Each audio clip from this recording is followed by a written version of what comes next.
Coming up on Columbus Connection, we have the one and only Dr. Wright, who's going to bring the world right here to Columbus. Stay tuned. You won't want to miss it.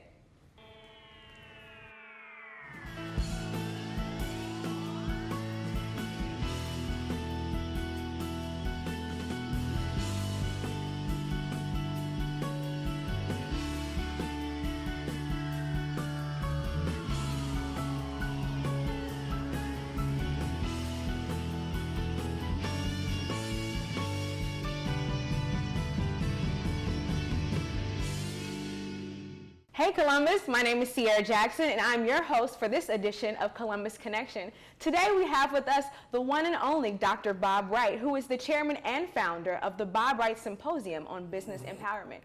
Hi Dr. Wright, how are you doing today? Fine, Sarah, I'm doing well, and you?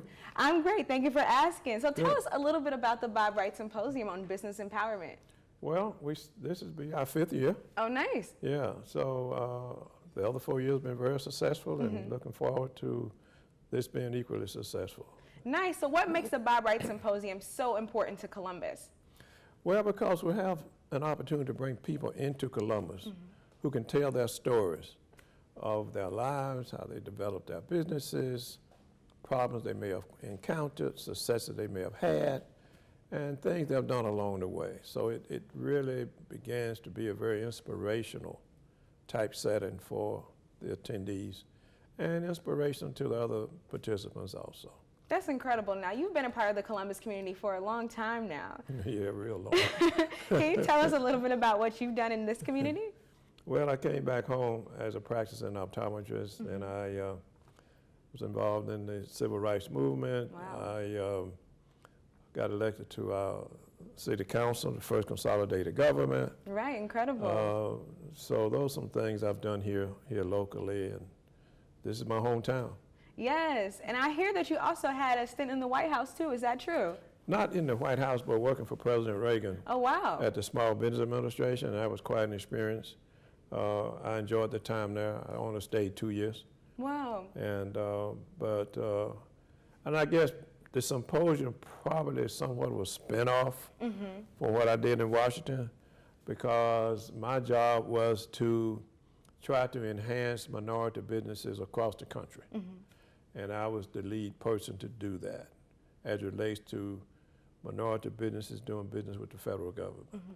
So I've always been, for a long time, been trying to help businesses be successful, grow, and so forth. Right. So why do you feel like it's so important for minority businesses to be present in our economy? Well, if we're going to we have to have some economic independence. Right. And we have to grow in that direction. Anytime we can create generational wealth, things like that, normally come through business. And so we want to inspire, educate people locally about businesses, their own businesses, and what we can do through the symposium to try to inspire them and help them. Yeah, that's really incredible. You mentioned generational wealth. That's something that sometimes a lot of people don't hear about. Yeah. What's one way that people in Columbus can begin to have generational wealth in their families? Well, normally, most times it's through business. And oftentimes we don't hand out businesses down from one generation to another. Very true. Every generation has to start over. And if we can create a situation where the business can keep going, and continue to grow. I handed my business off to my son.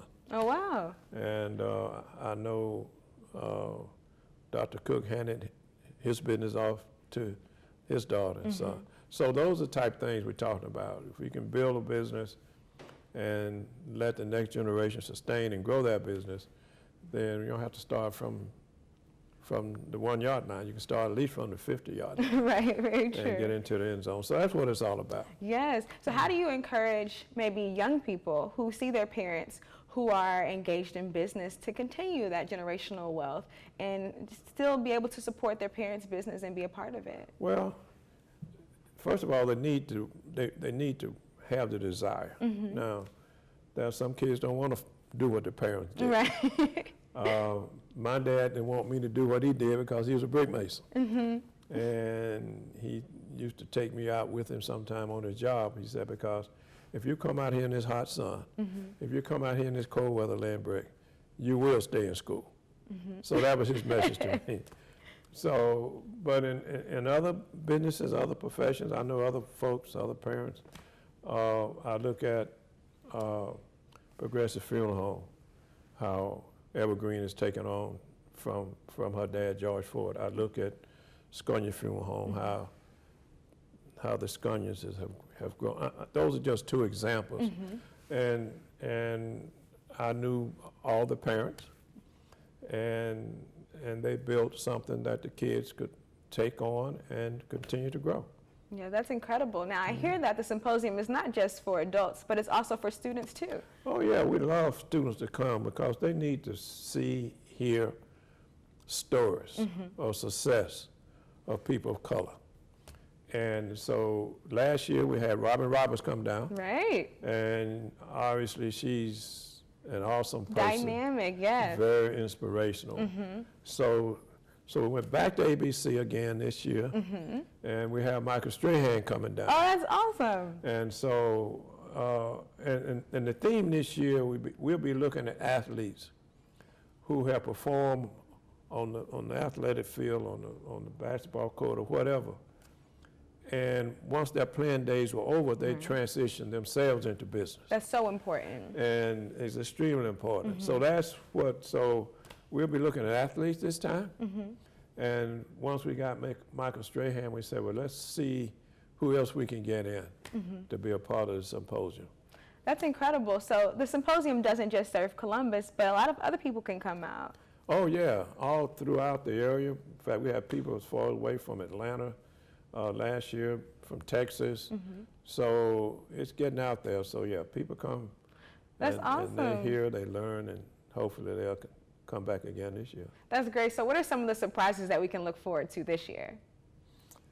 Well, I don't know what surprises other than the participants will be a surprise, hopefully, but it won't be a surprise by the time we get there because everybody's going to know who's going to be there. But I think if there are surprises, it'll be to really hear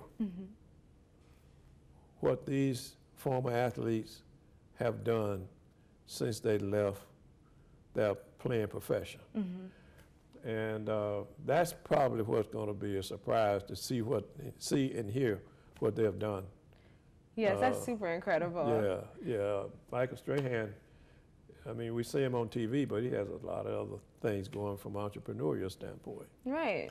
And we have Warren Dunn, who's coming, who's a former football player, running back with the Atlanta Falcons. And I mean, his story is inspirational within itself because of what he's done with single moms and provided homes to them. So we need to hear these type stories, and it can inspire us to do better and be better people. Right. It sounds like the symposium will be highlighting not only these people as athletes, but that they're multifaceted and how important that is, not just for them, but for their community too. That's true. That's true. And hopefully people can take that message back and be an inspiration to wherever they may be. Yeah. That's the whole idea. That sounds great. Sure. So where can they find more information, and when will the symposium be held this year? Well, they can go on our website, Bob Wright Symposium, and they can get information there. They can buy tickets there online. We'll be down at the Trade Center again. Nice. July 30th. July 30th, that's the big day. That's the big day. So hopefully everybody will get the tickets, come on down, and we're going to have a day of fun. Awesome. Well, thank you so much for coming out today. We really appreciate you sharing us all this information about the Bob Wright Symposium on Business Empowerment. Thank you for the invitation. And we thank you so much for all you've done for our community. Thank you, Sarah. Thanks. Well, that's all, folks. We look forward to seeing you at the Bob Wright Symposium this year.